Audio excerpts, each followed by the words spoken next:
Bonjour à tous pour ce premier épisode de la saison 2 du midi à 14h. Aujourd'hui, je reçois Jules Simian Brocherie. Merci Jules d'être avec nous. Merci à toi Paul pour ton invitation. Ouais, je suis très content. Donc on change un peu le format. Avant, dans les midis à 14h, je me filmais un peu tout seul et je racontais ce que je faisais. Et là, je me suis dit que c'était quand même vachement mieux avec un invité. Et donc dans cette deuxième saison, ça va se passer sur ce canapé. Qui est très agréable. Bah voilà, on est plutôt bien assis. Pareil, voilà. Ouais.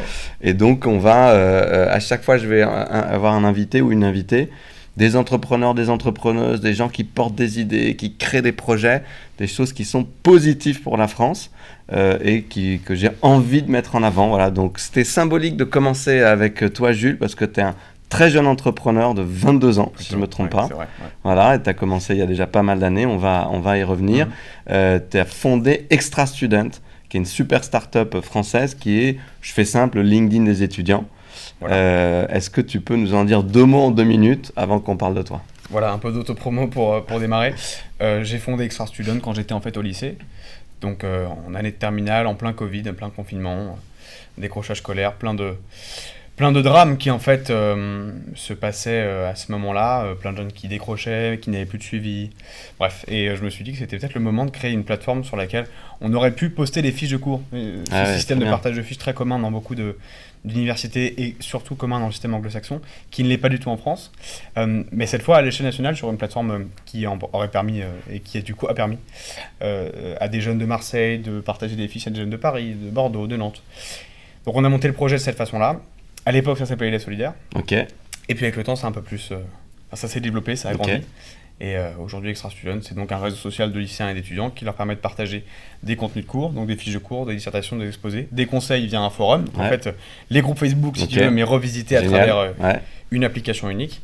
Et de rencontrer des écoles supérieures, pour pouvoir leur parler, pour s'informer sur les programmes qu'elles proposent, de visiter leur campus virtuellement. Et voilà, de pouvoir faire un choix de façon éclairée avec toutes les infos nécessaires et tout ça évidemment gratuitement. Et puis récemment, on a racheté un média d'orientation. Aujourd'hui, on est la première communauté lycéenne d'orientation post-bac. Donc voilà un peu la dimension actuelle du projet. Trop bien, on va y revenir en détail. Peut-être je vais te poser 5 questions, un peu en mode, tu vois, questionnaire de Proust, revisiter pour mieux te connaître personnellement et puis que tout le monde te connaisse. Et on reviendra après sur Extra Student. D'abord, ton sport préféré. Est-ce que tu fais du sport ? Je fais du sport, je fais beaucoup de sport. Mon sport préféré, c'est le rugby. C'est que, en fait, j'ai pratiqué le rugby pendant près de 15 ans. J'ai arrêté autour de mes 20 ans, j'ai 22 ans, à la suite d'une grosse commotion cérébrale. Et en fait, tu te rends compte que le rugby, quand tu veux le pratiquer et vraiment jouer le jeu, tu peux pas... c'est très dangereux, c'est quand même un sport dangereux en vrai. Même si souvent, quand on y joue, on essaye d'oublier que c'est dangereux. Mais les contacts sont très dangereux. Et bref, moi, après la suite d'un contact, j'ai fait une grosse commotion. Ça m'a rendu un peu... j'étais pas très stable mentalement, intellectuellement, j'avais des soucis de réflexion. Et je me suis dit, est-ce que je veux être rugbyman professionnel ou est-ce que je veux mettre mon cerveau à profit de mes activités futures. Et c'était plutôt la deuxième option. Et là, ça va mieux, tu as réussi à Et là, ça va beaucoup mieux, donc le rugby, indéniablement. Et évidemment, pour le côté collectif, on nous apprend que le succès est important, parce que c'est ce vers quoi on tend. On veut jouer pour gagner, mais on ne joue pas pour gagner sans le collectif. Donc on joue avec un collectif. On pense à l'autre, le camarade est plus important que limite que soi en fait. Ouais, carrément. Et donc c'est un peu la logique que j'essaie de recréer sur Extra Student et évidemment dans nos équipements. Alors c'est marrant parce que moi j'avais beaucoup d'amis qui jouaient au rugby aussi, qui voulaient que je joue avec eux. Je leur ai toujours dit non parce que ça me faisait peur, j'avais pas trop la carrure pour ça. Donc j'en ai jamais fait. Je comprends. Donc maintenant moi je fais de la muscu pour essayer de remplir un peu le costume. On essaye d'avoir un cours plus carré. Pour l'instant c'est moins dangereux, mais on salue tous les rugbyman. Ok, est-ce que tu cuisines ? C'est quoi ton plat préféré ? Je cuisine, mais probablement pas assez. Mais je cuisine beaucoup plus que je commande jamais, pour être honnête. D'accord. Parce que tu peux manger beaucoup plus sainement en cuisinant, en fait. Tu sais faire des pâtes ? Évidemment que je sais faire des pâtes. Alors, je te dirais, mon plat préféré, qui n'est pas un plat que je sais cuisiner, mon plat préféré, ce serait probablement une petite salade de haricots. Ok. Des haricots, des haricots frais et à froid. Ah oui. Avec une petite sauce vinaigrette, voilà, avec des champignons, des petites herbes. D'accord. Voilà. Et à côté de ça, une bonne viande. Ouais. Une bonne viande rouge. Ok. Non déplaise à nos amis qui n'en mangent plus. Mais une bonne viande rouge, quelque chose qui remplit. Mais ça, je ne sais pas le cuisiner. Enfin, je sais le cuisiner, mais ce ne sera jamais aussi bon que lorsque ma grand-mère, par exemple, me la cuisine. D'accord. Ce que je sais cuisiner, ce que je cuisine plutôt bien, ça va rester des plats qu'on se fait, je pense, en sortie de salle de muscu, donc des protéines. Du poulet au riz. Du poulet au riz, c'est bien, c'est bien. Du thon. Du thon, exactement. De l'avocat, on essaye. D'accord. Parce que c'est un gras qui n'est pas un gras mauvais pour la santé. Bien sûr. Voilà. Très important de manger des protéines quand on fait de la musculation. Voilà. C'est ça, exactement. Super, ton film préféré? J'en ai vu pas mal qui m'ont bouleversé, honnêtement. Ouais. Je pense à Aviator, c'est bien ça, le film avec Léo DiCaprio qui a construit l'avion. Ouais. Je me souviens plus. Ah oui, ça me dit quelque chose, oui, ce film. D'accord, ok. Parce que ça raconte un peu, je trouve, pas mon histoire, mais l'histoire entrepreneuriale de tous ceux qui entreprennent, mais à qui on n'a jamais appris à entreprendre. Okay. Déjà, je ne sais pas si ça s'apprend, le fait d'entreprendre, mais tous ceux qui sont vraiment jetés dans le bain et qui ont dû faire avec les moyens qu'ils ont trouvés, qui ont appris sur le tas, qui ont construit vraiment de toutes pièces quelque chose qui maintenant ressemble plutôt à ce qu'ils avaient imaginé, mais avec très peu. Et donc c'est un peu ça l'idée que poursuit le film. Okay. Et très bien joué, évidemment. Puis après, il y a tout un tas d'autres films. J'avais cité... dans une interview ce film récemment, enfin il y a une petite année, Astérix et Cléopâtre. En fait, ça paraît pas, parce que c'est un film plutôt humoristique. Ouais. Mais je trouve que le personnage de Jamel Debbouze dans le film, qui explique toujours que le projet est évidemment réalisable, que tout va être possible, et c'est l'idée du petit géranium, de la grande année, etc. Ouais, parce qu'il est architecte, non? Oui, parce qu'il est architecte dans le film, exactement. Et je trouve que c'est très révélateur en fait de ce qu'est un entrepreneur. Un entrepreneur, c'est vraiment quelqu'un qui promet, qui imagine beaucoup, mais qui n'a pas du tout les moyens de le faire et qui n'a probablement jamais fait ce qu'on lui demande de faire. Et donc sur le ton humoristique, c'est amené très gentiment et voilà, donc ça, c'est compris par tous. Mais si tu l'interprètes d'un point de vue entrepreneurial, en fait, c'est très révélateur et c'est vraiment ce que nous on fait toujours, c'est-à-dire que quand on nous fait une commande qu'on n'a jamais adressé auparavant, on va dire que c'est évidemment possible et qu'on a bien évidemment l'habitude de le faire. Que je vais le faire.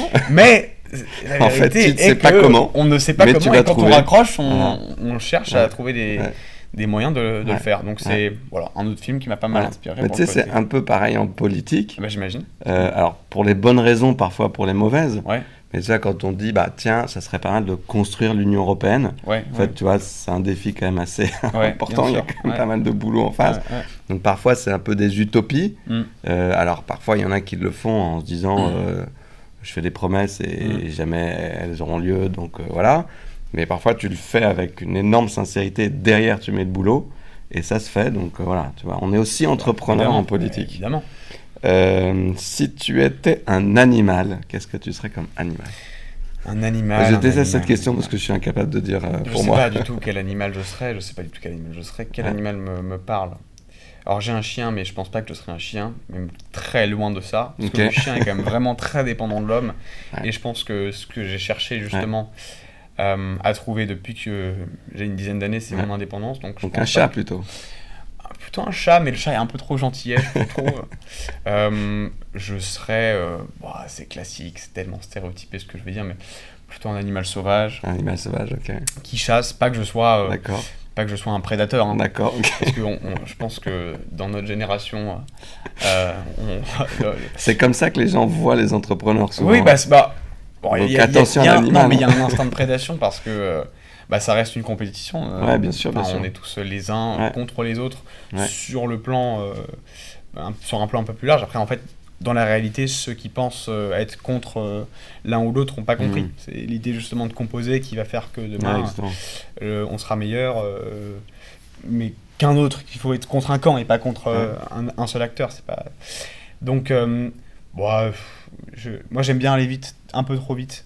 souvent. Donc je pense que le guépard, en fait, c'est pas un animal qui, d'ailleurs, est un très bon chasseur. Enfin, c'est un bon chasseur, mais souvent il va rater ses proies parce qu'il s'épuise très vite. Oui, il faut que ça marche du premier coup. Voilà, sinon... exactement. Et moi, je pense pas que je m'épuise tout le temps, mais j'ai souvent tendance à vouloir aller vite sur un projet, et à un moment, je me dis, mais en fait, c'était pas le projet prio, donc j'abandonne le truc. Voilà. Mais ce qui est important quand tu es entrepreneur, pour l'avoir été avant, c'est qu'effectivement, tu testes un truc à fond, mais il faut savoir s'arrêter vite aussi, comme le guépard. Ouais, exactement.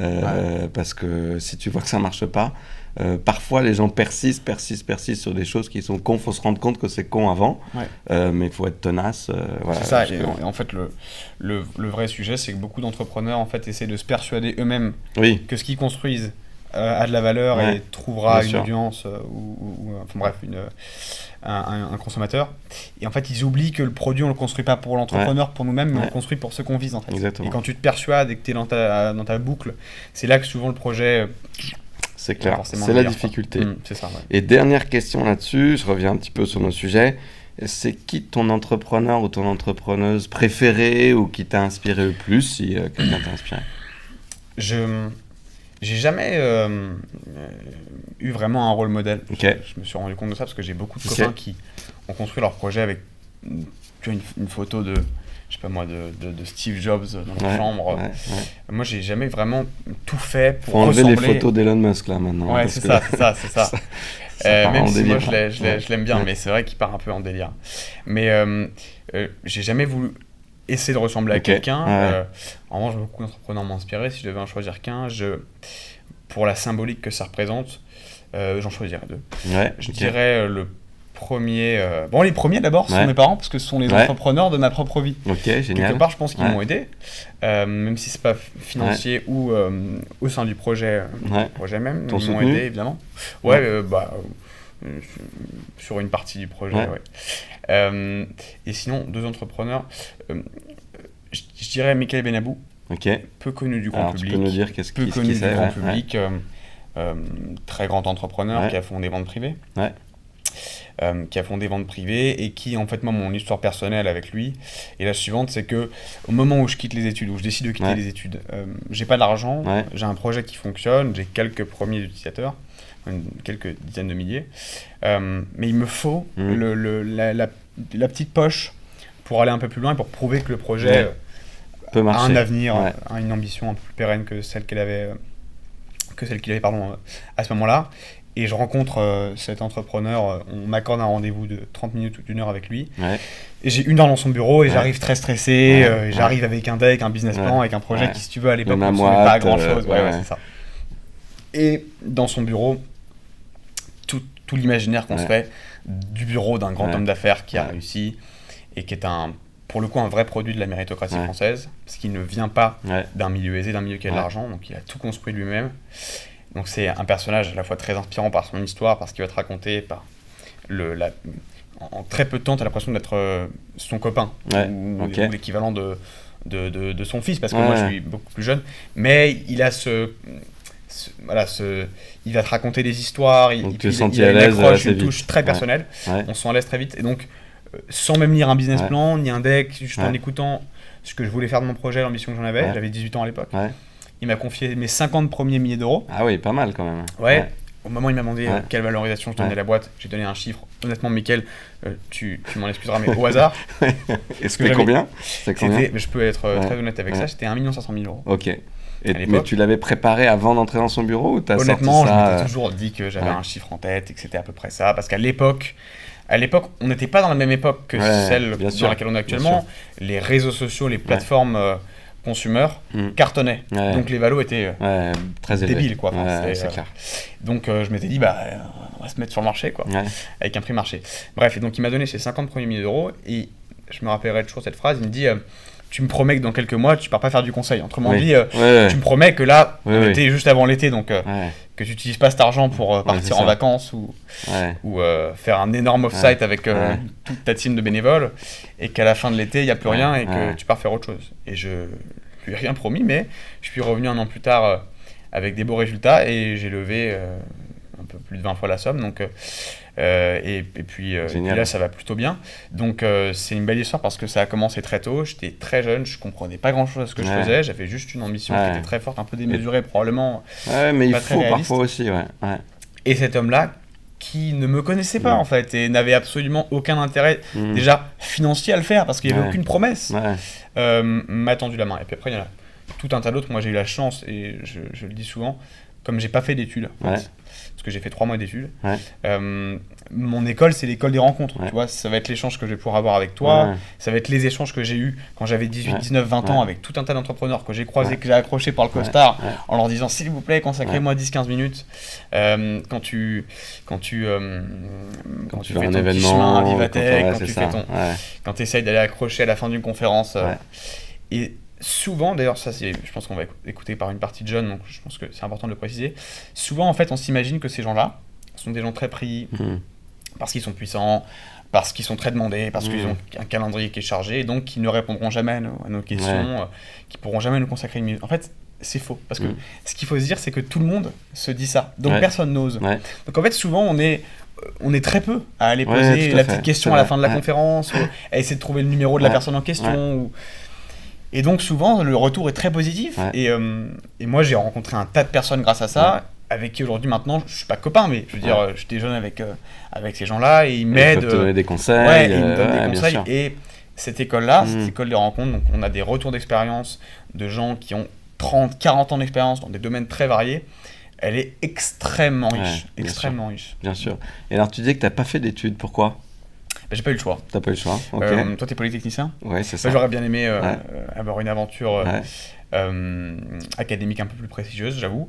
Après, c'est pas. Non, non, c'est mais pas terminé. c'est pour comprendre ton C'est histoire. pas terminé, mais en fait, moi, je crée du coup mon premier site web.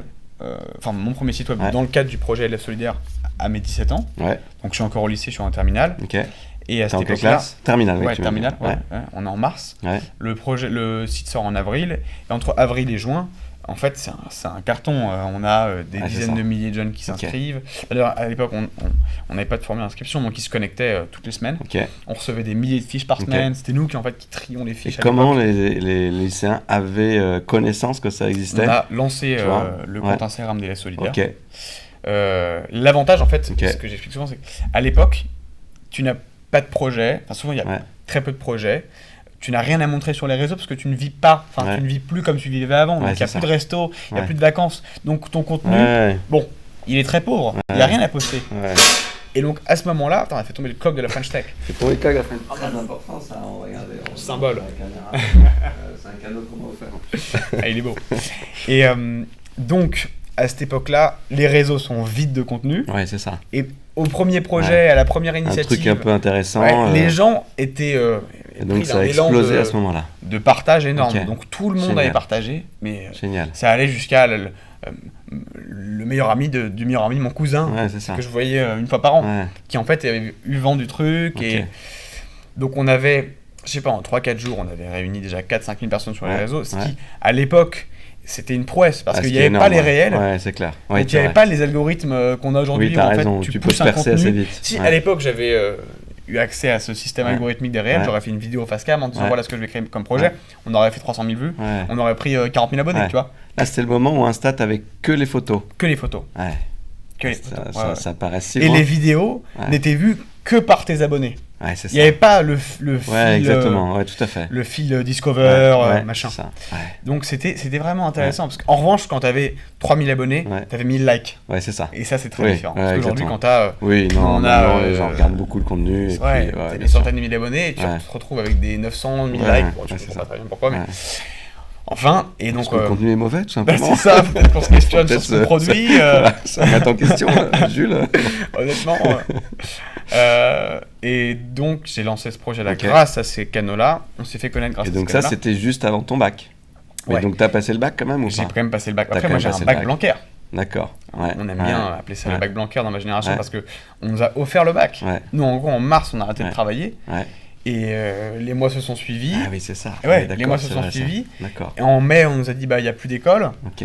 Et en juin, on nous a livré le baccalauréat par notre... Ah ouais. Sur le contrôle continu uniquement. Ouais, c'est exactement. vrai, j'avais plus ça en Ouais, tête. D'accord. Donc, tu avais intérêt à être D'accord. réveillé en début de terminale, quoi. Ouais, d'accord. Tous ceux qui se sont dit... Bon timing là-dessus. Ouais, en plus, pour moi, toi. j'étais pas très éveillé Ok. en seconde, Ouais. enfin, scolairement. Ouais. Je m'étais dit que c'était pas ce qui finalement C'était pas comptait. ton truc, Et ouais, heureusement, fin de première, j'ai eu un déclic, je me suis dit, quand même, D'accord. mon indicateur de réussite actuellement, c'est mes notes. Donc, Ouais. si j'ai envie de réussir quelque chose, Ouais. je peux réussir mes notes. Ok. Donc, j'avais des bonnes notes, donc j'ai eu un bon bac, j'ai eu un bac mention bien. Ok. Bref, et donc après, tu t'es le lancé projet à marchait fond, bien, et donc voilà, et donc j'ai trouvé une Ok. école de commerce et de data qui m'a filé une bourse au départ. J'avais benchmarké pour la première fois de ma vie, du coup, Ouais. mais donc des écoles, et je les avais mises en concurrence. Ok. J'avais dit à l'une, écoutez, on m'a proposé tant de bourses, et les cours en ligne, et Très bien. tel avantage, Ouais. et vous me proposez rien, Ouais. donc je vais à droite. Ouais. Et donc en fait, j'ai fait jouer les propositions. J'avais du coup une proposition à la fin d'une école qui était basée à Madrid, parce que moi je voulais voyager, je Ok. voulais connaître autre Ok. chose. Enfin, c'est ce que je Très pensais bien. vouloir faire. Ouais. Finalement, je suis arrivé à Madrid et puis au bout de quelques mois, j'ai quitté l'école. Et bon, d'un commun accord avec mon directeur d'établissement, à qui j'avais dit voilà ce que je suis en train de faire. On avait remonté un site web du coup, Ok. fin 2020, donc Ouais. début d'année de première année d'université. Ok. Et le projet cartonnait. Le site Ok. web cartonnait encore Ouais. plus que celui d'avant. Et j'avais dit à mon directeur, c'est une anecdote que je raconte, si vous étiez à ma place, que feriez-vous? Ouais. J'ai un Ouais. projet qui marche, j'y crois profondément. Quand je suis en cours, je ne peux penser qu'à une seule chose, c'est ce projet-là. Ouais. Donc, c'est comme si je Ouais. n'y étais pas. J'ai envie de me laisser 1 an, 2 ans pour essayer de construire ça. Et si je ne le fais pas, je vais m'en vouloir toute ma vie. Ouais, c'est ça. Donc, qu'est-ce que vous me conseillez? Et il m'avait dit, écoutez, je me souviens, il m'avait reçu dans son appartement, Ouais. parce qu'on avait une super bonne relation à l'époque. Ouais. Et je vais raconter une autre anecdote juste après. Et il m'avait dit, écoutez, le directeur, le recteur que je suis, parce que du coup, c'était un doyen d'université, Ok. quand même quelqu'un de mérite, quoi. Il m'avait dit, te dirait de continuer les études, Ouais. mais l'entrepreneur, parce qu'il avait construit l'école avec Ok. tout un tas d'entrepreneurs que je suis, te dirait de partir vite, quoi. Ok. Et donc, je suis parti avec sa D'accord. confiance. Donc il était dans son rôle. Il est quand même resté dans son rôle, mais en fait, il t'a Voilà. donné le conseil. Ouais. D'accord. Et l'avantage de ça, c'est que je suis parti avec la confiance de quelqu'un. Oui, c'est ça. Si j'étais parti en me disant, en fait, je suis seul contre tous, Ouais. bon, j'aurais fait ce que j'avais à faire, mais j'aurais été un peu C'était moins... peut-être moins confortable. Ouais, c'est moins confortable, et Ouais. puis tu te sens un peu moins bien quand tu te couches Ok. le soir, parce que tu n'as... Moi, à l'époque, Ouais. j'ai rien qui prouve que mon projet a Ouais, de c'est l'avenir. ça. Et Donc, tes tu te parents, couches ta et- famille, ça les a Ouais, fait mais mes stresser parents, ou ils étaient à fond justement, derrière? pas du tout. Quand Non. tu me demandais si, D'accord. mes parents m'avaient soutenu. Ouais. Au départ, pas trop, honnêtement. Ouais. Tu quittes les études. Mon projet rapportait pas 1 euro. Ouais. On avait des abonnés et des utilisateurs, mais bon, tu Oui. sais, les outils aujourd'hui, nos Ouais. communautés sont très nomades, donc ça Ouais. peut être un jour un succès, un autre jour un échec. Ouais. Très inquiet. Et mon entourage d'amis qui, lorsque je les voyais, me rappelaient bien Ouais. que mon projet était tout petit et que j'avais c'est fait ça. probablement un choix Ouais. très dangereux. Ouais. Souvent, en fait, l'entourage très proche Ouais. n'est pas le meilleur entourage Non. dans un cas comme celui-là. Ouais, En gros, bien quand sûr. tu changes Bah, ils ont- radicalement de vie, Je pense qu'ils ont eu peur et puis après Voilà. ils se sont demandé qu'est-ce que tu faisais, quoi. voilà, Ouais. exactement. Ouais. Et donc surtout, je me suis efforcé de pas les écouter, de garder Ouais, ce contact ok, avec ok. le directeur de mon université, de lui tenir au courant Ouais. des projets et de trouver tout un tas d'autres mentors qui en fait m'ont Ok. servi de père et mère dans Ouais. mes Et projets. t'es quoi. content de ce choix jusqu'ici pour Ouais, l'instant? très Ouais, content. très content. Je dis souvent que ça m'a sauvé la vie parce que je pense que je n'aurais pas aimé Ouais. rester dans le circuit universitaire avec ce projet-là. Ouais, En fait, c'est ça m'aurait torturé. C'est comme quand T'aurais mal fait les deux. Voilà, c'est comme Ouais. quand on est Ouais. avec une personne mais qu'on est amoureux d'une autre. Ouais. voyez Ouais, je vois un Bah, peu, ouais. c'est horrible Ouais. parce que toute sa vie on Ouais. s'en veut en fait Ouais. de pas avoir fait le bon choix. Parfois Ouais. c'est bien de rester avec la Ouais. personne Ouais. parce qu'il y a plein de raisons qui font Ouais. que c'est pas bien d'être avec Ouais. l'autre. Mais dans un cas comme celui-là, c'était sain d'aller c'est vers clair. ce qui m'inspirait. Et non, je suis très heureux. Bah, non. Et bon, pour la petite anecdote, je suis revenu du coup 3 ans après, Ok. justement dans mon école pour voir mes potes qui avaient leur diplôme. Ouais. Et le directeur m'avait proposé de faire un discours Ok. à la journée de graduation. C'est toi qui as fait le discours Non, de... Non. parce que j'ai eu Ouais. un peu de retenue. Je me suis dit D'accord. que c'était parce que je m'entendais pas non plus hyper Oui. bien avec toute ma promo. Je me suis D'accord. dit, moi je Ça serait suis trop pas, bizarre, je ouais. suis pas dans la lignée de tous ces entrepreneurs qui sont dans une espèce de révolution contre tous. Moi, je Oui. ne considère pas qu'en Ouais, fait, ouais. c'est en se mettant les uns contre les autres qu'on va Ça, c'est faire clair. avancer le truc. Donc, j'avais dit non, mais je préfère pas. En revanche, je serai là, quoi. Donc, il m'a mis au premier rang avec tous les... les doyens. Et à la fin de la journée, Ouais. il m'avait invité chez lui pour fêter la graduation. Et il m'avait servi un verre de whisky, tu vois, Ouais. comme si on était copains Sympa. depuis quelques années. Et on avait discuté et il était très content. Et ils t'ont pas donné le diplôme éméritus Mais si, ou, j'ai un- si j'ai t'as un quand même papier, j'ai un un papier papier. qui- ouais. Bon, bah, c'est pas mal. Mais ça ne compte C'est pas. c'est Ça ne différent. compte pas. bien Je sûr. pense qu'un jour, je ferai des études. Tu sais, moi, du D'accord. coup, je travaille avec des Ouais, écoles toute ouais. la journée. Oui. Donc, puisque les écoles sont nos partenaires. Et donc, je vois des directeurs d'école tout le temps. Et c'est vrai que plus tu te sépares, plus tu te distances du monde académique, plus en fait tu te rends compte de la richesse que c'est, Ouais. de pouvoir être sur une chaise et de pouvoir juste Ouais. avoir une connaissance qui t'est donnée sans que Ouais, c'est sans que t'aies rien à donner en important. retour, quoi. C'est bien de pouvoir faire les deux. Mm. Et tu peux y revenir à différents moments de ta vie. Hein. Voilà. Tu pourras faire des études un peu plus tard. Tu Bah, peux y complètement. revenir. Il faut Mm. qu'on fasse C'est ça. des cycles de vie qui soient un petit peu plus souples, que tu Bah fais ouais. tout au début, puis ça Bah, il y a conditionne des ce gens que tu fais différents, pendant quoi. toute ta carrière. Des gens différents. Des gens différents, il y a des opportunités différentes. Donc exactement. ça, je pense que c'est un truc qu'il faut qu'on arrive à Exactement. rendre beaucoup plus souple. Ouais. Et donc là, Extra Student, donc maintenant, dis-nous un peu où est-ce que vous en êtes en chiffres, pour les chiffres que tu peux partager. Moi, je partage tout, il n'y a pas de... Et c'est quoi, tu vois, je comprends que tu as racheté, donc tu nous as dit tout à l'heure My Orientation. Ouais. Tu vois, où est-ce que ça va? C'est quoi tes Ouais. objectifs maintenant? Voilà. Alors nous déjà, on est parce que c'est moi et d'autres, on est une dizaine dans l'équipe. Donc tu as une dizaine de salariés, c'est Ouais, ça? ouais, Ok, exactement. trop bien. Donc c'est génial parce qu'on a tous le même idéal. Ouais. Nous, au-delà de notre projet, on se bat pour un projet éducatif. Ouais. On a une vraie vision, une mission sociétale dans Ouais. l'éducation, dans Ce que l'accès à tu veux, toi, l'éducation. c'est quoi? C'est que les jeunes trouvent leurs meilleures études. Trouvent leurs ressources scolaires pour Ouais. des examens futurs gratuitement, Ouais. répondre et puis se trouver des réponses à leurs questions avec des retours d'expérience d'autres élèves, avec des élèves plus compétents que d'autres sur certains Ok, sujets, qui puissent super. aussi interagir et surtout qu'ils puissent trouver leur voie. Parce qu'aujourd'hui, il y a un jeune sur 4 qui se réoriente, ça coûte beaucoup d'argent Ouais. à l'État, Ouais. aux parents Ouais. Ouais. et de temps. Et c'est du stress à ces chaque étudiants-là. fois pour Et c'est beaucoup l'étudiant. de stress Ouais. et ça fait qu'on prend du retard.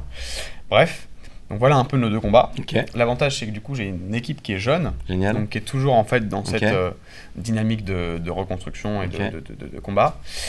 Et donc aujourd'hui, notre ambition, c'est quoi? C'est que on a donc Extra Student qui est notre cheval de bataille. C'est un réseau social de lycéens surtout Ok. et d'étudiants un T'as petit peu. combien de personnes maintenant sur Extra On a Student? 312 000 utilisateurs. Ok, génial. Tu as une grosse partie, donc tu en as 84% qui sont des lycéens, Ok, le reste qui sont des étudiants. Donc on est quand même un réseau social de lycéens. ok, d'accord. Majoritairement de première et de terminale d'ailleurs. Ce qu'ils viennent faire, c'est trouver une fiche pour un examen, Ouais. trouver une réponse Ok, et trouver des infos sur les écoles. génial. On sort un super projet. Quand est-ce que sort l'épisode? Tu sais à peu Ah, près dans quelques jours. Ok. Peut-être lundi. Ok, bon Voilà. alors on sort Ouais. un outil conversationnel qui va Ah, génial. faire beaucoup de bruit. Ouais, Avec donc début l'intelligence mars. artificielle. Voilà, exactement. Justement, Ok. en lien avec comment construire son projet d'orientation lorsqu'on Ok. est jeune et qu'on ne connaît rien. Donc ça, ce sera la troisième brique Génial. de la proposition de valeur d'Extra Student et je pense que ça va pour le coup parler à un tas d'élèves. Pareil, donc full gratuit, hein, donc on est Ok. un réseau gratuit parce que nos utilisateurs sont contributeurs et bénéficiaires, donc on ne devrait jamais les faire payer. Et donc, comment tes revenus viennent Les d'où? écoles. Les Les écoles. écoles pour être référencées, pour être D'accord. visibles, pour Qui pouvoir- veulent faire de la pub, peuvent interagir. expliquer, Voilà. interagir. elles Ok. payent un accès commercial à la plateforme chaque Super. année, qui est en gros quelques milliers d'euros, enfin, parfois Ok. quelques dizaines de milliers, pour être très honnête. On a fait l'acquisition d'orientation en début d'année. Ouais. Moi, en fait, mon ambition... Alors, est-ce que tu peux redire ce que c'est que My Orientation? My Orientation, donc, Ouais. c'est aujourd'hui le premier média d'orientation post-bac. Ok, Donc c'est un média qui, depuis 2020, s'appelait avant My Parcoursup, ouais, qui depuis 2020, fondé par Camille Zira, une fille brillante, ouais. qui pour le coup, elle a fait des études, donc ça avait du sens qu'elle oriente des jeunes par dizaines de milliers. Donc qui expliquait en fait quelles étaient les voies possibles après des parcours lycéens, Ok. donc aux lycéens qui Ouais, la suivaient. Produit pendant du 4 contenu ans. là-dessus. Voilà, et- exactement. D'accord. Super. Le modèle économique, c'est Et du médias brand qu'on peut content. trouver où? Sur Instagram, Ok. TikTok, YouTube non, Twitter et évidemment qui produit des articles Ok. sur son site web et des classements d'école, des Super. classements de prépa, voilà. Donc l'idée c'est de continuer cette dimension artistique, donc vraiment ce côté journalisme Ouais. dans l'enseignement supérieur, de labelliser les écoles, Ok. de faire des classements et puis d'augmenter un peu le rythme de production, la récurrence de publication évidemment aussi.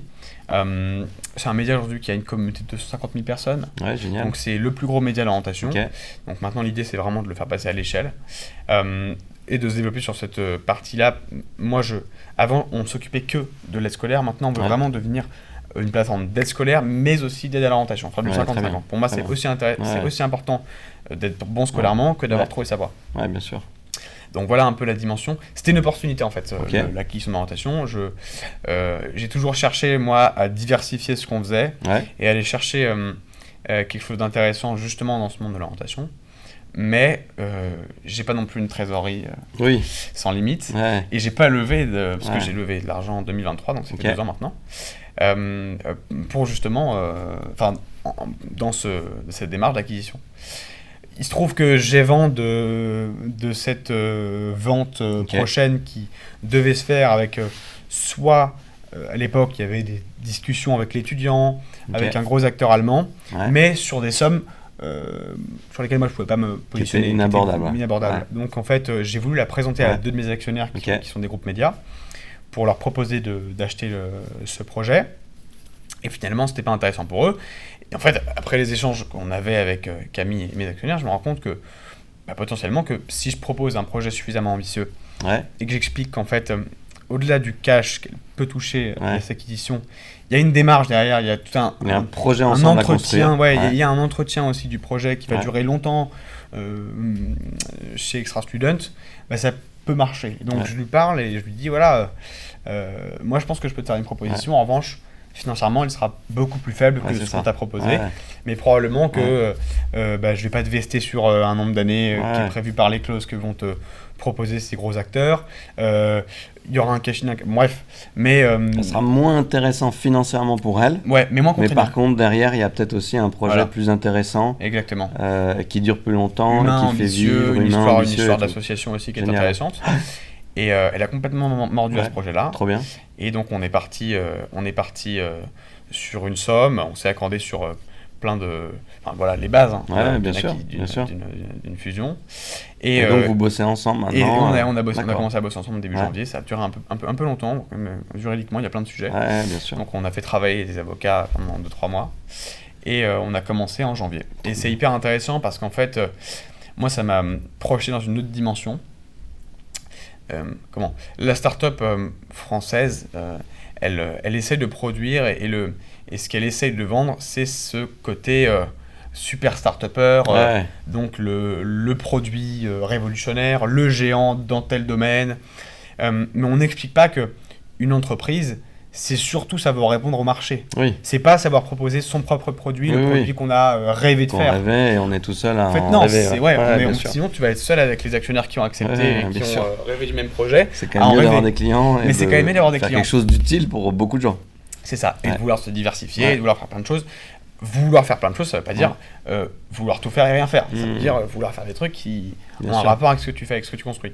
Et ça m'a projeté justement dans cette démarche, et c'est pour ça que j'ai mis une veste aujourd'hui, Très sérieux. Non, c'est par respect évidemment pour toi et pour la fonction que tu représentes, mais c'est aussi parce que ça m'a vraiment mis dans une posture de chef d'entreprise, en me disant en fait... alors mes 2 indicateurs de réussite, ça doit être le chiffre d'affaires que je peux générer et la rentabilité, et le succès du projet en audience. C'est nos indicateurs que nous on mesure évidemment. Et donc je me suis dit en fait voilà, j'ai compris mon marché, je sais ce qu'il veut. Maintenant, dès que je vois un acteur qui essaye de trouver repreneur ou qui souhaite s'inscrire dans un projet ambitieux, je veux être ce projet ambitieux vers lequel on veut se tourner. Et donc j'ai structuré la boîte un peu différemment. J'ai donné une ambition différente parce que maintenant on veut aller plus vite, maintenant qu'on on a 2 structures. On lance des projets qui sont très différents sur MyOrientation et sur Extra Student. Et qu'est-ce qu'on peut te souhaiter pour l'année prochaine là ? C'est pour la fin de l'année là, c'est quoi Ce qu'on peut souhaiter, c'est que je peux te dire du coup ce qu'on lance. Sur MyOrientation, on continue comme je t'ai dit de développer le média. On lance une offre d'orientation B2C. Donc avec de la formation pour remplir son dossier Parcoursup et comprendre la démarche et le processus d'orientation parfaitement. Donc il y aura une formule en gros hyper abordable, pas chère. Parcoursup pas cher, pour aider. Que tous les parents peuvent y accéder. Là-dessus, on va faire intervenir des experts de Parcoursup, des experts de l'orientation, des jeunes, des étudiants. Ça va être vraiment un truc très quali, très produit. Et après, on aura une offre personnalisée. Donc Ok. on pourra accompagner les parents qui le souhaitent et les enfants qui le souhaitent Ok, dans leur processus d'orientation en plusieurs étapes, en plusieurs séances. trop bien. Donc ça, c'est ce qu'on lance à côté du média. Et tout ça sera live quand? Ce sera live là, fin du trimestre, Ok. fin du semestre, pardon. Donc, Ok. ouais, vers avril. Et Extra Student, d'essayer d'expliquer aux écoles et aux lycéens qu'en fait, s'il y a une plateforme sur laquelle il faut être, si on veut trouver des ressources scolaires, parler avec une école, et donc, pour Ouais. les écoles, trouver leurs talents de demain, Ouais.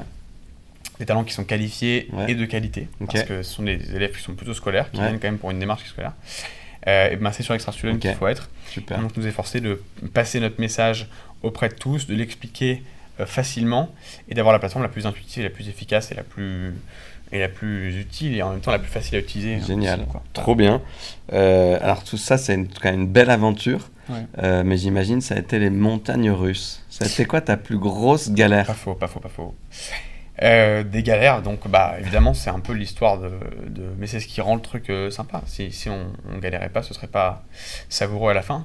Ma plus grosse galère, j'en ai une vraiment qui m'a mis dans le mal. Ouais, On était en 2021, je lance, donc le deuxième site web est lancé Ouais. 6 mois avant, et mon développeur me quitte à ce moment-là, il voulait continuer les études, donc Ok. il voulait se concentrer sur sa terminale, il était encore en terminale. Et donc je cherche désespérément un développeur, parce que moi je savais nos codes, etc., je maîtrisais, mais pas vraiment codé en vrai, tu ouais, savais pas pas faire. la structure technique Ouais, qu'on donc avait. là, tu te retrouvais. Ouais, je me retrouvais vraiment démuni. Ouais, Et donc, je cherche un développeur, je tombe sur un mec qui accepte de nous aider. Alors, c'est toujours le problème du pro bono, Ouais. c'est que tu peux jamais trop en demander parce que Ouais. tu payes pas les gens. Ouais. Et qu'on sortait de la phase Covid où en fait tout le monde avait accepté de faire des missions en pro bono parce que le Covid. ouais. Mais en sortie de phase Covid, les gens reprenaient leur vie, Oui, c'est ils ça. voulaient gagner du Ouais, pognon, donc normal très quoi. instable. Ouais, Voilà. bien sûr, bien sûr. Et ce monsieur-là, je sais pas si c'était intentionnel ou non, je n'ai jamais eu de nouvelles Ouais. de ce monsieur-là. Ça fait 3 ans et demi. Du jour au lendemain, lâche le projet. Donc, Ah décide là là. de ne plus mettre à jour les serveurs, Ah de là là là là. plus les entretenir. Donc, Donc en là, fait, t'étais complètement bloqué. voilà, le Laura. site qui Plus de crache, news, le mec te plus de gosse news, complètement. complètement. Aïe. En plus, à l'époque, Bon, si on jamais était- il nous écoute, exactement, c'est le moment de peut-être remettre un moment, petit moi, message. je suis très rancunier, mais là, pour le coup, je pourrais te pardonner. Parce qu'on s'en est bien sorti par la suite. ah, c'est dur. Mais ouais. Et en plus, à ce moment-là, on était, je crois, en avril ou en mai. Ouais. Donc plein résultats Parcoursup, plein bac, Ouais, etc. plein boom. Donc on avait un sujet JT 3 semaines après. Donc du coup, j'appelle pour dire écoutez, ce sera probablement pas possible. Donc Ouais. essayez de trouver quelqu'un d'autre. Bref, mais des mauvaises nouvelles en Ouais. apportent des bonnes. Oui, parce que c'est j'allais que- te demander, c'est quoi ton plus grand moment de joie? C'est du coup, j'appelle à l'aide à ce Ouais. moment-là. Et Ouais. j'essaye de contacter quelques Ouais. personnes que je connais pour. Et il se trouve que là, c'est ma mère en fait Ouais. qui m'aide parce qu'elle avait travaillé 25 ans avant pour un entrepreneur qui s'appelle David Layani, Ok. qui a fondé une boîte qui s'appelle OnePoint, Ouais. qui s'est fait connaître récemment, surtout parce Ouais, qu'il je a crois, essayé de racheter ouais, je crois que Atos. c'est une Ouais. boîte qui a marché un petit Ouais, peu. ouais, et surtout Ouais, tout à fait. OnePoint est une Ouais. énorme, c'est un gros acteur. Bref, qui avait bossé Ouais. pour David à l'époque où David avait quoi, quelques centaines de salariés D'accord. et qui avait piloté une unité commerciale.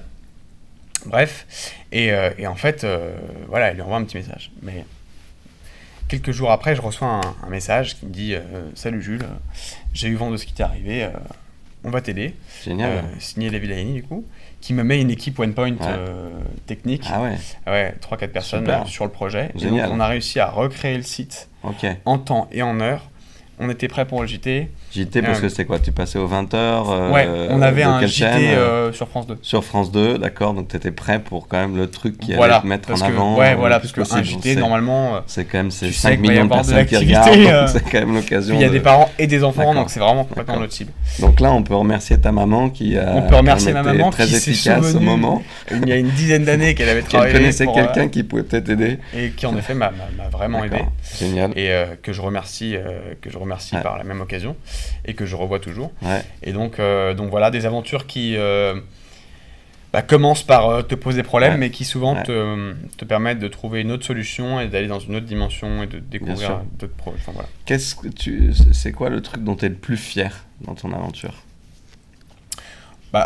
Honnêtement, sur une vision un peu plus globale, c'est d'avoir réussi à construire ce que j'avais dans mon imaginaire Ok. quand j'étais... quand je me couchais le soir dans ma chambre et que j'imaginais un projet beaucoup plus ambitieux Ouais. Que le petit site ce à quoi il internet que t'avais au ressemblait début, de quoi. l'époque. Ouais, Moi, je ouais. m'étais vraiment imaginé construire un genre de Ouais. pré-LinkedIn, je m'étais Ouais. vraiment imaginé construire une grosse entreprise dans l'éducation, Ouais. dans l'aide à l'orientation. Et puis moi j'ai toujours voulu être en avance sur mon âge. Ouais, ouais, Euh, et donc quelque part, je pense qu'inconsciemment, j'ai toujours voulu faire les choses ouais. plus vite que l'autre ou de me mettre face à des contraintes ou des responsabilités plus vite que celles auxquelles je devrais faire face à l'âge auquel j'ai. Et donc je suis fier pour le coup, parce que c'est vrai, hein, en vrai, tout ça je le dois en partie à moi parce que je n'ai pas d'associé, enfin j'ai pas Ouais. de cofondateur. Ouais. Donc à chaque fois qu'il y avait une étape un peu dure, c'était souvent moi seul. Ouais.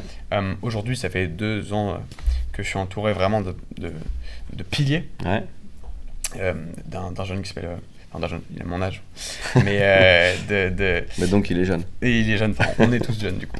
Qui s'appelle Maxime Mazuel, qui pilote toute la prod, Ok. la marque, et puis plein d'autres sujets qui est essentiels à l'entreprise et qui, je pense, dans les années à venir, est déjà un pilier, mais Ouais. il va être un énorme pilier pour le petit groupe qu'on est en train Ouais. de construire, et puis plein d'autres.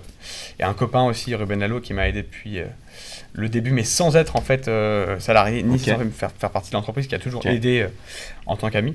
Bref, tout ça pour dire que dans mes décisions que j'ai faites seul, j'ai toujours été très résilient et j'ai toujours pensé à long terme en me disant Ouais. en fait c'est pas grave, ça m'arrive maintenant. Ouais. Oui, j'ai pas beaucoup de soutien, oui, Ouais. c'est comme ça, oui, ça va être très Ouais. dur, oui, il va falloir reconstruire sur une période qui va être très Ouais. longue, mais faut penser, faut voir Ok. loin quoi, voir loin pour faire bien, comme Ouais. dirait un homme politique plutôt connu, Ouais. son Édouard Philippe, Quelqu'un de bien. c'est ça, et donc pour le coup, je suis fier que la vision que j'avais très jeune, elle soit aujourd'hui en train de se construire. Super. Et qu'aujourd'hui, on est une vraie entreprise parce que on fait quelques centaines de milliers d'euros de revenus. Donc Ouais. on n'est pas juste un projet, Ouais. tu sais, un espèce de truc qui est né du jour au lendemain en Ouais. disant ah tiens, si on crée une app consumer qui Ouais. va parler aux jeunes.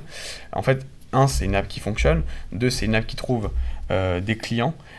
3, donc c'est un projet qui demain peut fonctionner sans financement, sans Ouais, cycle c'est de ça. levée de fonds, etc. Et ça, moi, c'est vraiment ce que je voulais pour ma première aventure. Normalement, d'ailleurs, on devrait dépasser le million cette année. Super. Ouais, ça serait plutôt pas mal. Et 2, voilà, j'ai compris quels étaient mes problèmes. Parce que, Ouais. enfin, je veux dire, dans la fonction d'un entrepreneur, il n'y a pas juste le créateur de projet qui est en t-shirt avec un Coca Zéro derrière son ordinateur. Enfin, on doit avoir plein de personnalités différentes. Il faut être très schizophrène. Ouais, bien sûr. Bien sûr. Faut savoir montrer beaucoup de dureté, d'ambition, montrer qu'en fait on a une vision alors qu'on n'a peut-être pas la vision qu'on Ouais, prétend mais pour avoir embarquer les gens pour embarquer les gens, parce Ouais. que les gens comptent beaucoup sur nous. Ouais. Un projet, Ouais. et surtout entrepreneurial, vit grâce Ouais. à l'entrepreneur qui le porte. Ouais. C'est pas comme une grosse boîte où la marque est beaucoup plus forte que la personne. Tu vois. Ouais, bien sûr. Et donc tout ça, j'ai réussi à le comprendre, à l'apprendre. Alors je l'ai appris parfois en échouant, parce que j'ai Ouais. des gens qui parfois ont quitté le navire à cause potentiellement de certains manquements dont j'ai dû faire preuve. Ouais. Et c'est normal. Mais je suis content parce que j'apprends beaucoup en fait. Et j'assume le fait parfois de faire des conneries, et je le traite avec beaucoup de transparence. Et c'est quoi le truc le plus important que tu as appris dans cette aventure-là? Ouais. C'est déjà de comprendre qu'un projet, c'est un projet humain, Ouais. avant tout. Et que tous les humains qui constituent une entreprise et une équipe ont des sensibilités extrêmement différentes. On ne peut pas s'adresser à l'un comme on s'adresserait à l'autre. Mmh.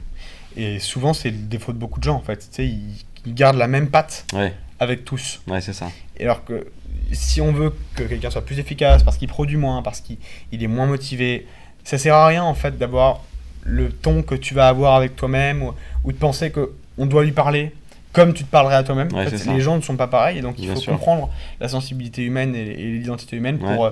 pour vraiment adresser les problèmes, le fond des problèmes, Ok. et réussir à embarquer déjà un talent qui ne serait plus motivé ou quoi, ce qui arrive tout le temps, et Ok. ce qui peut tuer l'entreprise.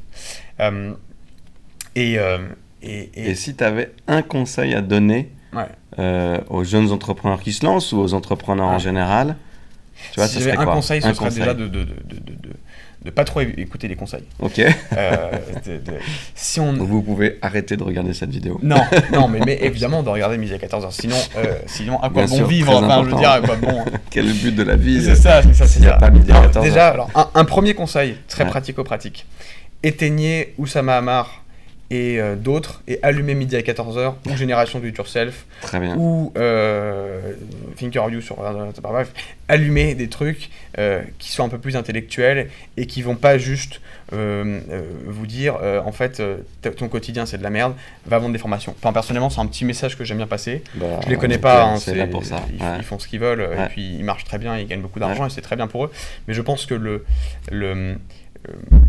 les générations de demain ne doivent pas penser que l'entrepreneuriat c'est ça. L'entrepreneuriat c'est le primeur qui vend ses fruits, c'est l'agriculteur qui a son projet chez lui, c'est le mec qui du jour au lendemain veut construire des couteaux à base de bois. Enfin, c'est ça un entrepreneur, c'est pas qu'un mec dans la tech. Exactement, et ça peut être les auto-entrepreneurs. Évidemment. On se bat en ce moment pour bravo enlever une mesure pour qui est très négative sur un abaissement de seuil de TVA. Je rentre pas dans tous les détails, mais cette mesure a été suspendue, c'est la bonne nouvelle. Il faut maintenant qu'on fasse en sorte qu'elle soit annulée complètement parce qu'elle est catastrophique pour plus de 200 000 auto-entrepreneurs. Donc ça, je te rejoins beaucoup. L'entrepreneuriat, c'est sur plein de formes. C'est pas que les grosses boîtes de la tech qui lèvent des millions et des millions. C'est très bien, on en a besoin. Mais c'est tous ceux qui veulent créer une activité. Et puis ça peut être une activité associative aussi. Évidemment. Donc voilà.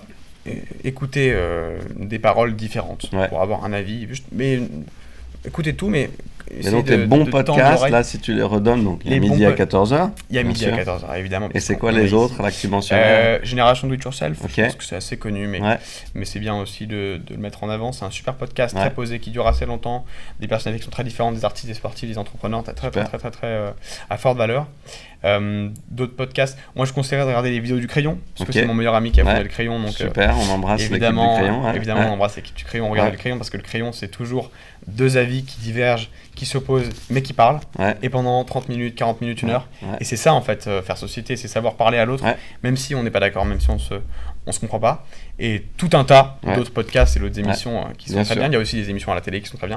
Malheureusement, une émission qui est très regardée vient d'être interdite, mais bon, ça arrive. En tout cas, pour revenir sur le conseil, mon conseil c'est évidemment de pas trop écouter les conseils, dans le sens où il y a ce que les gens vont retenir de leur propre expérience, mais ça n'est pas la vôtre. Et donc il ne faut pas assimiler un conseil à sa propre histoire. On a tous une histoire différente, nos projets sont très différents. On va pas exécuter de la même façon, et c'est très bien. Il n'y a pas une façon d'exécuter plus parfaite qu'une autre. Il y a des histoires. Donc il faut croire en son histoire, il faut se comprendre.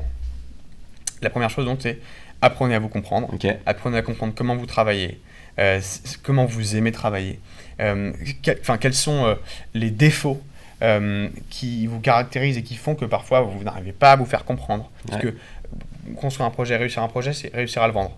Et pour réussir à le vendre, il faut l'expliquer à tout le monde et que ce soit facile à comprendre. Donc essayez de comprendre tout ça. Et sinon, et c'est un message qui est tellement banal mais en même temps tellement important et tellement vrai, c'est croyez en vous. Il faut arrêter de croire que non, ce projet-là, il serait mieux s'il était fait par un autre. Non, en fait, si on a cette idée, c'est que c'est à nous de le faire. C'est que c'est pas à un autre.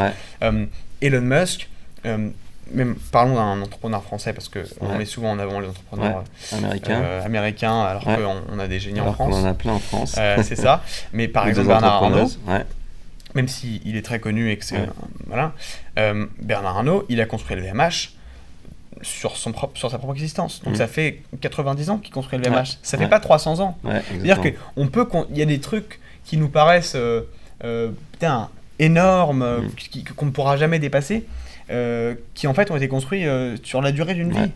Donc c'est que c'est possible, c'est que c'est réservé à tous. Et on espère que Extra Student deviendra une des boîtes du CAC 40. Car j'espère aussi. Ça serait bien. En tout cas, moi, mon ambition, c'est de la porter, quoi. C'est de la porter, c'est pas juste de faire un projet cool que je vends dans 2 ans. J'ai une entrepreneuse j'ai rencontré une fille récemment qui en gros sélectionne des profils pour les envoyer à San Francisco. Bref, qui montent des gros projets aux US d'abord, voilà. Et elle m'a dit, écoute, dans quelques années, quand tu auras fini, bah tu nous rejoindras. Je dis mais je comprends pas, c'est quoi finir un projet? Moi mon projet, Oui, c'est le ça. projet de ma vie. Ouais, Et dans bien Extra sûr. Student, je fais plein de choses. Ouais, C'est-à-dire que demain, si j'ai envie de monter une école, je peux la bien sûr, monter. bien sûr. Enfin, il y a plein de projets au sein d'un même projet. Et faut pas. Parce que c'est un peu le discours ambiant, parce que on est dans une société qui a un peu cette culture de l'immédiat, de tout doit être fait dans l'instantané. Donc on est très nomade, tu vois. On aime un truc, et puis on essaye un autre sport, et puis on essaye un autre style vestimentaire. Il faut comprendre qu'une vie, ça dure 80 ans. Et en fait, réussir un projet, c'est pas le réussir sur 2-3 ans et le vendre. C'est super, ceux qui réussissent à le faire. Bravo à eux. Je rêve d'avoir leur situation. Les mecs sont déjà à la retraite alors qu'ils ont une trentaine d'années. Mais quoi de plus beau que de construire un projet qui te suit sur toute ta vie? Et tu vois, pour revenir à David, OnePoint, il a créé quand il avait 22 ans. Aujourd'hui, je sais même pas quel âge il a, mais il me fait très jeune, mais je pense qu'il a pas une trentaine d'années. Je sais pas. Bref, il la tient encore, et c'est encore son projet, et c'est son entreprise. C'est génial d'avoir, tu sais, qu'au-delà de nous-mêmes, on ait une entreprise qui nous correspond, une structure, tout simplement, ou une histoire de vie. Mais en tout cas, construisez vos projets pour qu'ils durent. Voilà. Ne construisez pas vos projets pour faire un coup. On fait pas de coup, ça sert à rien. Génial. On construit des projets. Trop bien. Alors, 2 dernières questions. Je reviens un peu à la pause. Je suis pas trop long. Parce que non, c'est les auditeurs qui décideront. On verra les chiffres. C'est vrai, on verra les chiffres. Médiamétrie. Mais moi, en tout cas, je trouve ça super intéressant. Okay, donc voilà. Je reviens à la politique. Je suis quand même député. Ouais. Tu vois, est-ce que tu penses, pardon, question un peu facile peut-être, mais qu'il faut qu'il y ait plus de gens qui entreprennent en France, plus de jeunes qui entreprennent? Ce qu'on disait il y a quelques minutes, c'est que l'entrepreneuriat, c'est pas que ce que je fais moi. C'est celui qui va décider indépendamment de monter son petit commerce de fleurs dans sa ville, son petit commerce de fruits et légumes, décider de son élevage. Sur tous les sujets, chacun ses sujets. Donc oui, que les gens se disent que il y a une autre voie à l'histoire dans une grande entreprise, d'évoluer ou de passer par des schémas ou des chemins qui sont des chemins connus, un peu classiques. Je suis pour. Voilà, que les gens se disent... aujourd'hui, on a un pays qui en plus vit une crise quand même importante. Les crises, c'est pas un moment dans lequel il faut se décourager et se dire qu'en fait, il faut compter sur les puissants pour nous sauver. J'ai un ami qui fait du sport de haut niveau, qui vit une crise dans son club, un club de rugby, bref, et c'est ce qu'on dit souvent, on se dit en fait c'est intéressant les moments de crise, parce que ce sont les moments dans lesquels toutes les cartes sont rebattues et que tu peux changer les choses. On peut tout refaire. Donc c'est le moment de se dire qu'en fait, si vous avez eu envie de changer de vie, c'est le moment de changer de vie. Si vous avez eu envie de monter ce truc-là, c'est le moment de monter ce truc-là. Donc moi je milite pour que justement on fasse passer ce message un peu libertarien, tu vois, de prenez votre élan de liberté si vous avez envie de le prendre. De toute façon, aujourd'hui, tout ce qu'on produit sert l'État. Donc, trouver sa liberté, c'est servir l'État aussi quelque part. Et donc, évidemment, je suis pour que cet élan d'entrepreneuriat irrigue partout en France. Et qu'est-ce qu'il faudrait faire de plus, à ton avis? Est-ce qu'il y a des choses qui t'ont bloqué? Alors, apparemment, pas trop. Mais est-ce qu'il y a des choses qui t'ont bloqué, ou est-ce qu'il y a des choses, tu aurais aimé avoir plus de soutien de la puissance publique? Évidemment. Il y a plein de moments que j'ai vécu où j'ai été bloqué. Par exemple, moi j'ai vu un tas d'acteurs publics pendant les 2 premières années de ma boîte. Bon, à l'époque, c'était même pas une entreprise, mais pendant les 2 premières années d'ES. Donc le ministère de l'Éducation, donc des députés européens, donc tout un tas d'acteurs, donc souvent publics, qui, parce que je voulais devenir une entreprise, n'acceptaient plus de nous doter de moyens financiers, de moyens techniques, de nous aider. Parce qu'il y a cette barrière de vous êtes une entreprise à but lucratif, donc on ne peut pas vous aider. Je ne sais pas si c'est mal ou si c'est bien, parce que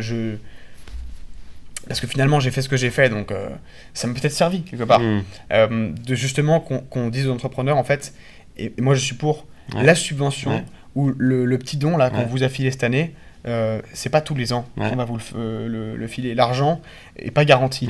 Moi, je suis pas pour que l'État soit un État papa-maman. Enfin, en fait, il y a aussi une liberté et une prise de responsabilité qui est importante. Je pense qu'il faut rendre l'argent aussi. Il faut rendre l'argent. Je pense qu'il y ait le plus de mécanismes où on aide au début, et il faut aider beaucoup, parce que pour que les entrepreneuses puissent faire leurs projets, il faut les aider, mais il faut qu'on ait le plus possible de mécanismes de quand ça marche, ils rendent l'argent, et puis après, de toute façon, ils le rendront au centuple, parce que si ça marche, ils paieront des impôts dans tous les sens. La TVA. Et heureusement, et c'est exactement. Et donc, ce que je pense, c'est qu'il y a peut-être un autre chemin, qui n'est pas le chemin financier, mais quel chemin de... Par exemple, moi, si on m'avait dit à l'époque, j'ai vu le rectorat aussi de Versailles, si on m'avait dit, écoutez, votre solution, elle est géniale, elle est utilisée par 30 000 élèves dans le rectorat de Versailles, on a des ordinateurs qui sont donnés par la région, on va mettre votre appli sur l'ordinateur. Tout con. Et tu fais un test sur 6 mois, sur 1 an, tu testes. Mais le public n'a pas cette souplesse dans le learning by testing, tu vois. Je pense qu'il y a une question de volonté, parce qu'il y a beaucoup de startups dans l'EduTech qui me disent la même chose que toi. C'est très difficile, quand on est une entreprise privée, de travailler avec l'éducation nationale. Donc là, on envoie un petit message à Elisabeth Borne, qui est la ministre sur le sujet, et je sais qu'elle est évidemment en cohérence avec ça, mais aussi tous ceux qui travaillent dans l'éducation nationale. On réussira tous ensemble, et il y a des très belles startups qui peuvent aider, faire des tests, donc j'envoie un petit appel. Bien sûr. Tu vois, la BPI, en revanche, est vraiment dévouée à faire croître les jeunes entreprises. Il y a plein de bourses, bourses innovation, bourses French Tech. Les prêts sont très avantageux. Donc ça aide. Je pense que l'idée, c'est plus de donner un message de confiance et d'ambition et de liberté à tous ceux qui essayent de construire leur projet, pour qu'en fait, ils le fassent en étant plutôt à l'aise avec leur démarche, quoi. Ouais, super. Et toi, alors je sors un peu du champ, peut-être juste de l'entrepreneuriat, mais qu'est-ce que tu attends des responsables politiques, si tu attends quelque chose? Qu'est-ce que j'attends des responsables politiques? Déjà de l'exemplarité. Par exemple, on vit un moment économique important, c'est-à-dire qu'il y a la dette, voilà. Moi, j'attends que lorsqu'on demande aux Français de serrer la ceinture, que l'État la serre aussi, tu vois. Je suis copain, si je puis dire, en tout cas on s'apprécie beaucoup, avec Christelle Morançais, qui est la présidente de la région Pays de la Loire. Et Christelle récemment a coupé un peu les dépenses de la région qui allaient à la culture, au sport, bref, pour les mettre autre part, parce qu'elle en a investi d'autres dans l'éducation, bref. Et moi j'aime ce message-là, cette incarnation de, en fait, nous responsables politiques, qui parlons au nom des Français et qui quelque part leur dictons un peu la façon dont ils doivent vivre, ce qu'ils doivent faire, moins faire, on leur demande de serrer la ceinture. Donc on doit le faire nous aussi. Donc il y a cette dimension de responsabilité. Deuxièmement, je pense que il faut arrêter d'infantiliser les Français. Et tu le fais très bien quand tu défends justement la mesure actuelle qui est présentée pour la réduction de le seuil de TVA pour les autres entrepreneurs. Voilà. On n'a pas besoin en fait d'être constamment contrôlé, qu'on nous dise quoi faire. Les Français, ils sont pas idiots. Hein. Non, lorsqu'ils votent, ils votent en sachant très bien pour qui ils veulent voter. Bien sûr. Les réactions qu'on voit depuis quelques années sur le vote RN, sur le vote LFiste, qui sont quand même des partis qui sont extrémistes d'un côté et d'un autre, c'est pour une raison. Enfin, je veux dire, c'est pas juste les mecs se trompent de carton. Ils mettent l'enveloppe qu'ils veulent mettre en réaction à ce qu'ils vivent. Et je sens un peu ce climat, en fait, faut laisser un peu les Français vivre, quoi. Et surtout, je sais pas, je te donne pas ce conseil à toi, parce que pour le coup, tu n'es pas représentatif du paysage politique, mais il y a un truc un peu insupportable, c'est que souvent, quand un sujet est assimilé et est utilisé par un parti, par exemple, en gros, l'idée de la liberté aujourd'hui, un peu milléiste, elle va être surveillée. On va en parler en disant « Ah, c'est populiste, ah, vous avez des idées qui sont extrêmes ». En fait, ça, c'est bête. Parce que si les Français, à un moment, disent qu'ils ont besoin de liberté, disent qu'ils veulent moins d'immigration, je parle pas de mes convictions, mais qu'ils veulent moins d'immigration, qu'ils vivent pas en sécurité dans plusieurs grandes villes en France, c'est pas qu'ils le disent pour complaire à un électorat ou pour vouloir ressembler à schéma politique qui vient d'un autre pays ou je ne sais quoi. C'est qu'en fait, ils le vivent vraiment et qu'ils veulent vraiment ce nouveau souffle. Donc, ne pas catégoriser en fait les idées politiques. Ouais, bien sûr. Par exemple, aujourd'hui, les macronistes pourraient utiliser l'argument de la liberté, ce côté libertarien, ce côté, laisser vivre les gens, pourraient parler davantage des sujets qui fâchent. Je trouve ça dommage en fait que des sujets soient prêtés à des partis. C'est trop dommage. Parce que les Français, ils s'en foutent en fait de la crèmerie pour laquelle ils votent. Aujourd'hui, ceux qui votent pour Bardella, et moi j'en ai beaucoup dans mon entourage, j'ai beaucoup de jeunes qui votent pour le RN, comme j'ai quelques jeunes qui votent pour LFI, mais un peu moins parce que dans le giron entrepreneurial, on a plutôt des gens qui prennent des responsabilités, qui veulent... Donc c'est pas vraiment l'idée de l'assistanat prônée par LFI. Bref, pourquoi je me suis... Bref, je sais plus, t'as des amis qui votent pour les extrêmes d'un côté comme de l'autre. Exactement. Et faut les écouter, quoi. Et demain, si certaines idées, voilà ce que je voulais dire, demain si certaines idées étaient utilisées par un autre candidat, ils voteraient pour un autre candidat. Ils ne sont pas attachés, et moi je vote aussi, on n'est pas attaché à un parti ou à une crèmerie, donc il ne faut pas être gêné à l'idée d'aller chercher la bonne idée là où elle est, surtout si on le pense. Moi je sens, et j'ai déjà rencontré des élus qui me disaient, écoute, moi je le sens aussi comme ça, je le vois quand je suis dans ma circonscription, quand je parle avec des administrés, quand je parle avec des citoyens, et je pense qu'il faut plus d'eux, mais je peux pas, c'est pas mes idées, c'est pas ma priorité. Bah non, il faut oser en fait, et ce souffle de liberté, il doit aussi souffler sur les élus, qui doivent arrêter de vouloir répéter les messages du parti ou je ne sais quoi. Et je pense qu'il faut montrer que on est libre et que vous l'êtes aussi. Bah, tu sais, nous, c'est un peu ce qu'on portait. Moi, je porte depuis le début avec Emmanuel Macron et avec maintenant Gabriel Attal, qui est le président du groupe. C'est cette idée du dépassement politique. C'est de ne pas catégoriser, ça c'est une idée de droite, ça c'est une idée de gauche. On peut analyser les choses comme ça. Moi, je pense qu'il faut dépasser ça et aller chercher les bonnes idées partout où elles sont. Alors, je ne suis pas un extrémiste, donc les idées des extrêmes, souvent, je pense qu'elles ne sont pas bonnes. Mais voilà, il faut... Voilà, après, chacun ses idées. Chacun ses idées, il faut aller chercher. Moi, je suis beaucoup dans l'équilibre. Je pense qu'il n'y a pas de réponse facile à la situation. Si je super d'appuyer sur un bouton, et en appuyant sur le bouton, hop, on a résolu tous les problèmes des Français. En fait, c'est quand même un peu plus compliqué que ça. Évidemment, de la même façon que faire Extra Student, c'est pas juste faire un site ou juste faire une équipe, c'est un peu plus compliqué que ça. Évidemment. Donc voilà, moi, c'est ça ce que je porte. Mais j'entends ce que tu dis. Il faut qu'on écoute et on essaie de le faire. Et puis, je passerai le petit mot à mes camarades avec grand plaisir, pour le faire mieux.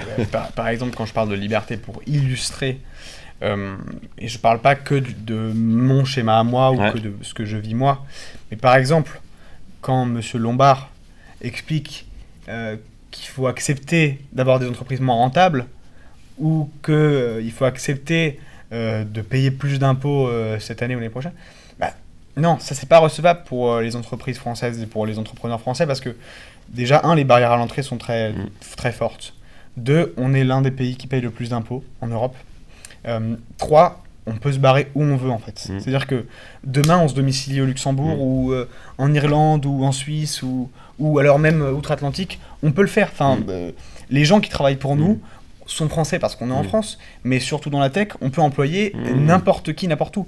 Moi par exemple, j'ai fait le choix d'avoir des développeurs et tout mon développement technique est fait en interne par des Français, mais je connais des gens qui font développer par des Malgaches, qui coûtent beaucoup moins cher, et ça existe, et on pourrait tous le faire. Il ne faut pas oublier que la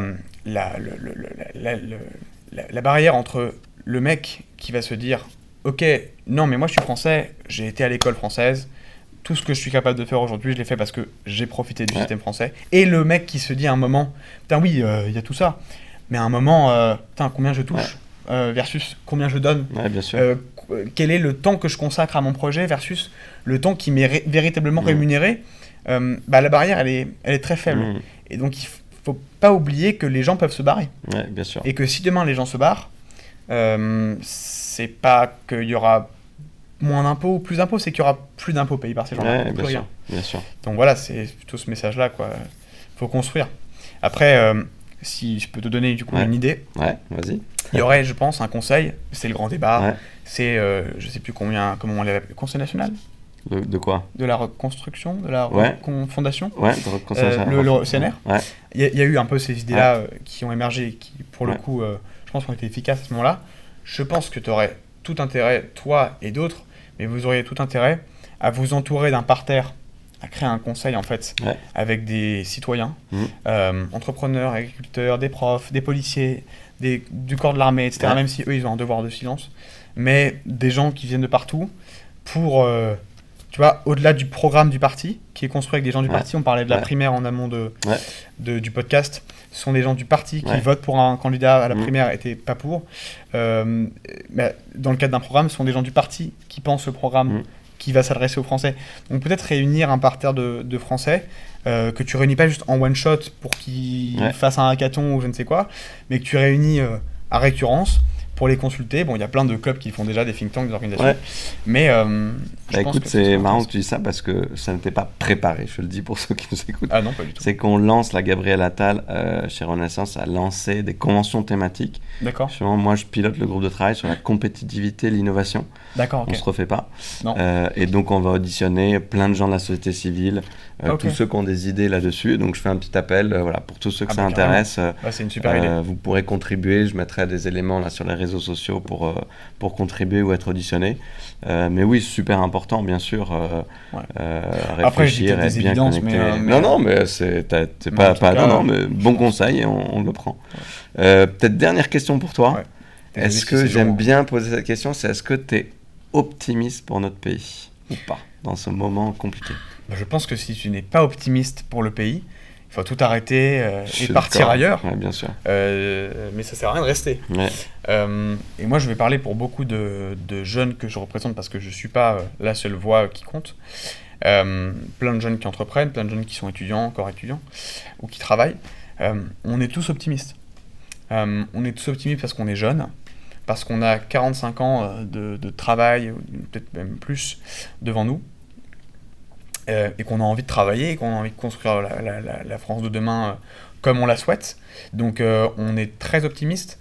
On a juste je pense, des envies aujourd'hui qui sont importantes.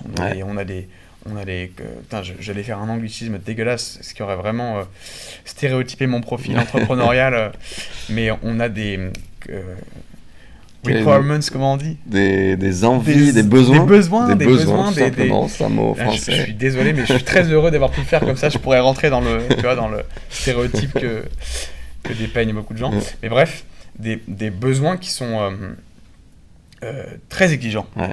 Très exigeants. Et typiquement, tu vois, aujourd'hui, la santé de notre État versus le train de vie de notre État, ça, on ne l'accepte pas. Donc, on a envie que tout ça soit reconstruit et que tout ça se fasse avec notre envie de construction pour nos projets, dans nos industries, dans nos écosystèmes. Par exemple, mon pote Valorant qui a monté le Crayon, au-delà d'être une boîte qui a un indicateur économique qui est très fort, c'est une boîte qui essaie aussi de redonner tu vois, du poids au débat, de redonner... très important. C'est hyper important. En fait, dans beaucoup d'entreprises aujourd'hui qui naissent, il y a une quête de sens, une dimension du sens et de l'engagement qui est très forte. Nous, on est OK pour continuer à le faire parce qu'on vit pour ça. Et nos indicateurs de réussite ne sont pas du tout les mêmes que ceux que nos parents avaient il y a 50 ans. Mais on veut que ce soit aussi le cas dans l'État qui nous représente et dans cette société en fait qui représente ce que nous sommes, quoi.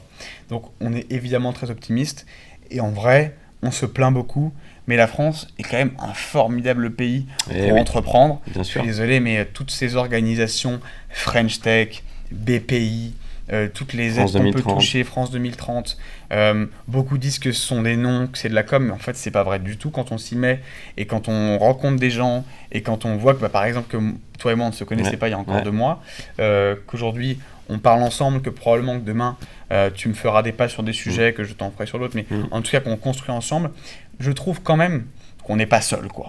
Après, oui, il faut bosser. Bien sûr. Et ça, il ne faut pas l'oublier. Ça se fait pas tout seul. Alors, tous ceux qui pensent que ce sont des victimes du système et qu'en fait, on a donné la chance à un autre parce que... Non, il n'y a pas de secret. En fait, moi, j'ai commencé, j'avais pas 1 euro, véritablement. Hein, j'avais 8 euros par mois que je filais à mon hébergement pour mon nom de domaine. Pas de réseau entrepreneurial familial. J'avais pas fait d'études. Donc, en fait, je me suis battu, et tout le monde se bat dans son coin. Il faut arrêter de victimiser un tel ou un tel parce qu'il n'y a pas eu de chance, parce que c'est une femme, donc...